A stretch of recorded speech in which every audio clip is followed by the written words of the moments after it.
ఎంతైనా మన సనాతన ధర్మం చాలా గ్రేట్ అండి. Hello hi friends. ఈరోజు మకర సంక్రాంతి మా వైజాగ్ సైడు ఆచారం అనేది కొంచెం డిఫరెంట్గా ఉంటుంది నెల్లూరు వాళ్ళతో పోలిస్తే. చూడండి, చనిపోయిన పెద్దవాళ్ళకి, నాన్నమ్మ వాళ్ళకి, అమ్మమ్మ వాళ్ళకి, తాతయ్య వాళ్ళకి మేము బట్టలు పెట్టుకుంటాము. అందరూ పెట్టుకుంటారు, బట్ మేమైతే మా ఆచారం కొంచెం డిఫరెంట్గా ఉంటుంది. వాళ్ళ స్తోమతికి తగ్గట్టు 5గురిని, 3గురిని, 7గురిని, 9 మంది, 11 మంది అలా ముత్తైదువులను పిలుచుకొని ఇలా అయితే పసుపు తాడు మెడలో వేసి వాళ్ళకి నచ్చిన వాళ్ళకి గుడ్డలు పెట్టి తాంబూలం అనేది ఇస్తారండి. చూడండి, చాలా అంటే చాలా డిఫరెంట్గా ఉంటుంది.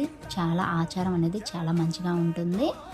నేను లాస్ట్ 7 ఇయర్స్ నుంచి తాంబూలం అయితే తీసుకోలేదు.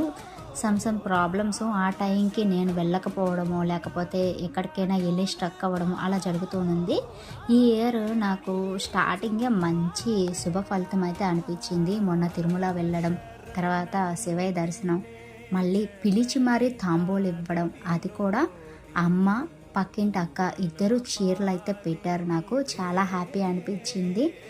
మన సంకల్పం గట్టిగా ఉండాలే కానీ పంచభూతాలు సైతం మనకు సాయం చేస్తాయి అనేది చాలా అంటే చాలా నిజం.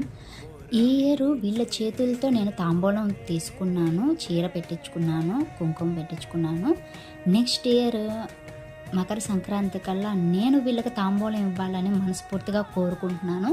సో తాంబూలం ఇవ్వాలంటే ఉండాల్సిన అర్హత ఏంటో మీ అందరికీ తెలుసు కదా. సో దానికోసం నేను వెయిట్ చేస్తున్నాను.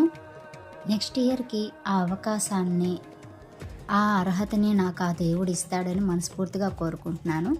Happy Sankranti friends.